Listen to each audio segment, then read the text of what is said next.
આજે પીએમ કિસાન સન્માન નિધિ યોજનાનો 23મો હપ્તો સીધો ખેડૂતોના ખાતામાં જમા થયો અને આ જ કાર્યક્રમની અંદર રાજ્યના મુખ્યમંત્રી ભૂપેન્દ્ર પટેલ સહિત ઉચ્ચ અધિકારીઓ અને નેતાઓ હાજર રહ્યા હતા।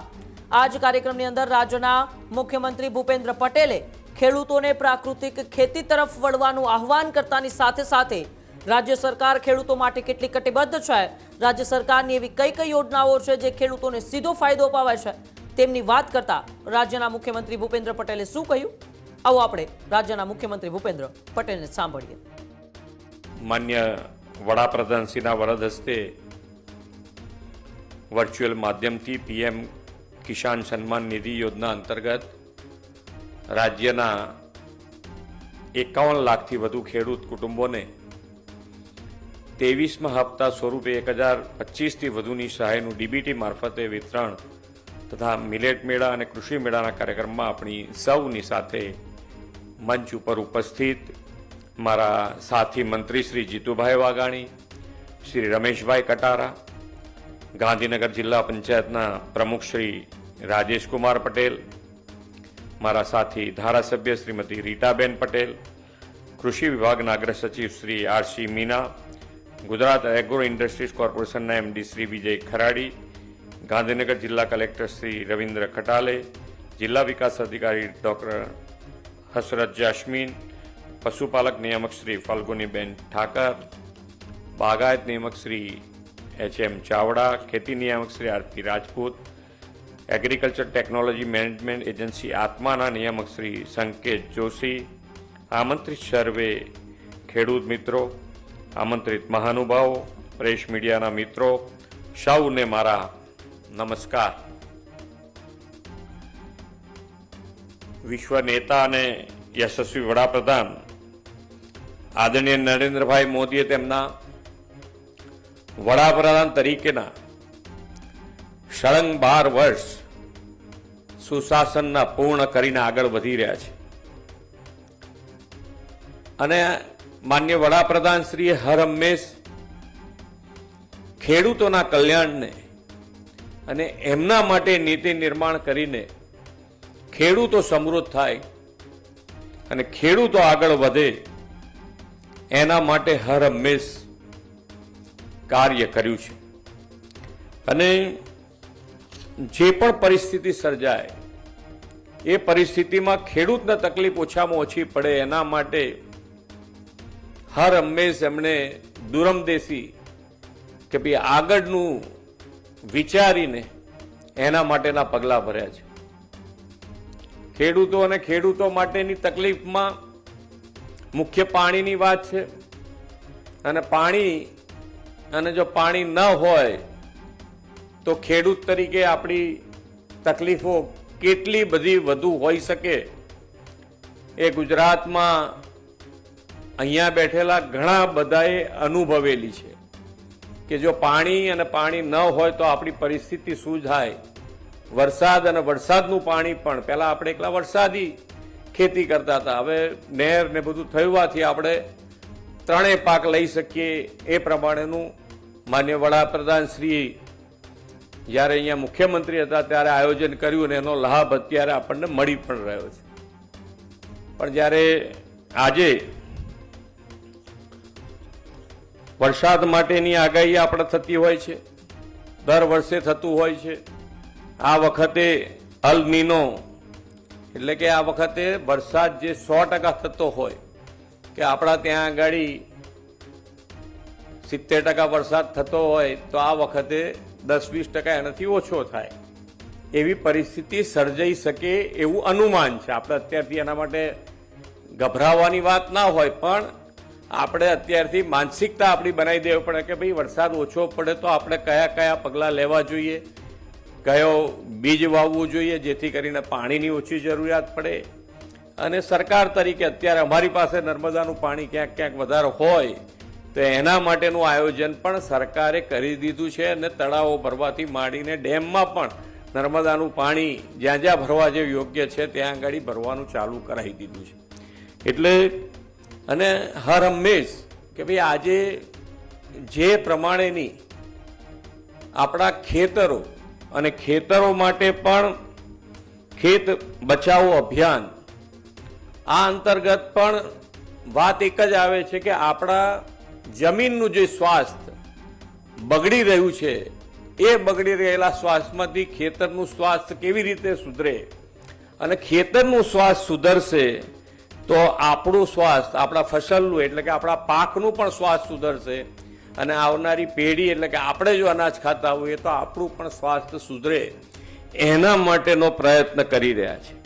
કે જ્યાં અત્યારે ધારો કે આખા દેશમાં 100 એવા જિલ્લાઓ પસંદ કર્યા છે કે જેમાં ડીએપી અને યુરિયાનો સૌથી વધારે ઉપયોગ થતો હોય, તો એની અંદર ધ્યાન રાખીને એનો વપરાશ કેવી રીતે ઓછો કરી શકાય એના માટેના પ્રયત્નો કરી રહ્યા છે.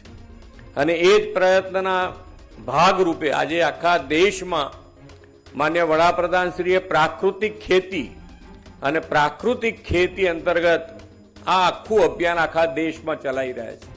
અને અહીંયા બેઠેલા બધાએ જ લગભગ કોઈએ નહીં સાંભળ્યા એવું નહીં હોય, આપણા માન્ય રાજ્યપાલ શ્રી આચાર્ય દેવવ્રતજી આ આખી મુહિમ આપણા પ્રદેશમાં, આખા ગુજરાતમાં ખૂબ સારી રીતે ગામે ગામ જઈ અને આખી સૈદ્ધાંતિક, ટેકનિકલી બધાને માહિતી પહોંચાડી રહ્યા છે.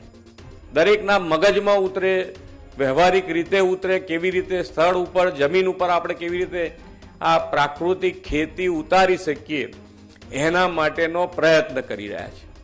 હમણાં જ 2 દિવસ પહેલા જ હું એમની સાથે કાર્યક્રમમાં, સવારનો એક કાર્યક્રમ હતો એમાં ના જોડાઈ શક્યો, પણ એમાં એક ભાઈએ સરકારી નોકરી છોડી, પોતે ગ્રેજ્યુએટ છે અને એ છોડીને એ પ્રાકૃતિક ખેતી કરે છે. એટલે ઘણી વખતે આપણને એમ થાય કે ભાઈ કિસાન એકલો જ કાર્ય કરે છે. ના, એવું નથી. ભણેલા ગણેલા પણ કૃષિ પર એટલું જ ધ્યાન આપી શકે છે અને એની પર આગળ વધી શકાય એવું છે. એવા આપણી પાસે ઘણા ઉદાહરણો છે. એટલે પ્રાકૃતિક ખેતી અને પ્રાકૃતિક ખેતીમાં આપણે જમીનનું સ્વાસ્થ્ય પણ સુધરે, અને જમીનનું સ્વાસ્થ્ય સુધરશે તો જ આજે તમે ગમે તેટલું રાસાયણિક દવાઓ છાંટીને પાક લેવાની કોશિશ કરો, પણ છતાંય એમાં પાક જે પ્રમાણેનું ઘટાડો જોવા મળે છે, તો એ તમે જો પ્રાકૃતિક ખેતી તરફ વળશો તો જે પ્રમાણેના અત્યારે સાયન્ટિફિક આપણી પાસે રિઝલ્ટો છે કે એમાં ક્યાંય ઉત્પાદન ઓછું થતું નથી, અને જે પણ ઉત્પાદન થાય છે એની કિંમત પણ સારી મળે છે. ઘણાય ખેડૂત એવા છે કે જે ઘેર બેઠા એમના નંબર ઉપર ઓનલાઈન આ એમનો જેટલો પાક એમના ખેતરમાં થતો હોય એટલો આરામથી વેચી શકે છે. અને સરકાર પણ આખી ચેઇન પૂરી કરવા માટે જુદા જુદા જિલ્લા, તાલુકા વાઇઝ આ સેન્ટરો ખોલી રહી છે. તો બધી જ રીતે સરકાર અને તમે, આપણે કૃષિ ખેડૂત બધા સાથે મળીને જો આ કાર્ય કરીશું તો આપણે ભવિષ્યને 100% સુધારી શકાય એવું આયોજન આપણે કરાય એવું છે. અને જો આપણે સાથે મળીને આગળ વધીશું તો મને લાગે છે ચોક્કસ આની અંદર પરિણામ મળી શકશે. પાણી અને પાણી અત્યારે જે મળી રહ્યું છે એ આપણે વાપરીએ, એમાં કોઈ તકલીફ નથી, પણ ભવિષ્ય માટે પાણીનો સંગ્રહ કેવી રીતે કરી શકાય એના ઉપર પણ માન્ય વડાપ્રધાન શ્રી આજથી ફોકસ કર્યું છે. અને એ ફોકસ અંતર્ગત આજે દરેકે દરેક જિલ્લામાં 75 અમૃત સરોવર બનાવવાની આખા ભારત દેશમાં કરી. ગુજરાતમાં પણ આપણે દરેકે દરેક જિલ્લામાં 75 અમૃત સરોવર બનાવી દીધા છે. અને આ સરોવરની અંદરની સાથે સાથે જે પહેલા નર્મદા કમાન્ડ એરિયાની પેરેફરીમાં 3 કિલોમીટર સુધીના તળાવો આપણે ભરતા હતા, એ હવે અમે 7 કિલોમીટર સુધીના તળાવો ભરવા માટેની મંજૂરી આપી દીધી છે. અને દરેક જણના જ્યાં જ્યાં ગામમાં તળાવો હશે, લગભગ મને નથી લાગતું કે આનાથી બહાર ક્યાંય જવું પડે, પણ બધા જ તળાવો ભરાઈ જાય એનું પણ આયોજન કર્યું છે. સાથે સાથે કેચ ધ રેઇન અંતર્ગત આપણે વરસાદી પાણી અને વરસાદી પાણી જમીનમાં કેવી રીતે ઉતારી શકાય એના માટેનો પણ પ્રયત્ન સરકાર તરફથી પણ કરી રહ્યા છે. સરકારે દરેક ધારાસભ્યને 50 લાખ રૂપિયા કીધું છે કે ફક્ત 50 લાખ રૂપિયા તમારે કેચ ધ રેઇન અંતર્ગત વરસાદી પાણી જમીનમાં ઉતારવા માટે જ આ 50 લાખ રૂપિયા વાપરવાના છે. એટલે અહીંયા બેઠેલા દરેક જણ તમારા વિસ્તારમાં ધારાસભ્ય સાથે રહી અને તમારે જ્યાં રિચાર્જિંગ બોર કરવા હોય ત્યાં કરી શકાય એવું છે. ને હજુ તમે આ વર્ષે પણ બીજા આપીશું. એટલે દરેક જણ દરેક ખેતરમાં કાં તો દરેક જિલ્લા તાલુકા ગામ લેવલે 3-4 આ રિવર્સ ચાર્જિંગ બોર થઈ જાય તમારા, તો તમને પાણીનું સ્તર ધીમે ધીમે ઉપર આવશે ને એનો ફાયદો આપણને ભવિષ્યમાં પણ રહેવાનો છે. તો આ દરેક જણ સરકાર અને સરકારની સાથે ખેડૂત રહી અને જે પણ કામ કરવું હોય, અમે તમારી દરેક મુશ્કેલીઓમાં, જેમ કે ભાઈ મારી જ્યારે હું અહીંયા ત્યારે શરૂઆતમાં કદાચ 5 હેક્ટર સુધીની મર્યાદા હતી કે ભાઈ આપણે તારની વાડ કરવા માટે 5માંથી તમારી આવી રજૂઆત કે ના 2 સુધી કરી આપો, તો 2 સુધી કરી દીધું ને આજે 2માંથી 1ની આવી કે ભાઈ હવે 1 કરી આપો, તો 1 હેક્ટર સુધીની પણ મંજૂરી આપી છે. અને બધાને સુરક્ષિત એમનું અનાજ સુરક્ષિત રહે એટલે આ તો કર્યું જ છે. સાથે સાથે તમારો સ્ટોર અનાજ પાકી ગયા પછી સ્ટોરેજ કરવા માટેની પણ સુવિધામાં વધારો કર્યો છે. અને હજુ પણ તમારે જે રીતની જરૂરિયાત ઊભી થશે એમાં આપણે બધા સાથે મળી અને આગળ વધીશું. માન્ય વડાપ્રધાનશ્રીને જે વિકસિત ભારત માટે અને વિકસિત ભારત માટે વિકસિત ગુજરાત અને વિકસિત ગુજરાત માટે આપણે એક જ ગામ કે એક જ મોટું શહેર વિકસિત થઈ જવાથી વિકસિત ગુજરાત નથી થઈ જવાનું, પણ ગામે ગામ નાનો માણસ, છેવાડાનો માણસ, દરેકે દરેક જણ મુખ્ય પ્રવાહમાં આવે એના માટેનો પ્રયત્ન આપણે કરવાનો છે. આવો આપણે સૌ સાથે મળીને આગળ વધીએ એ જ અભ્યર્થના સાથે વિરમું છું. ભારત માતા કી જય, વંદે માતરમ, જય જય ગરવી ગુજરાત.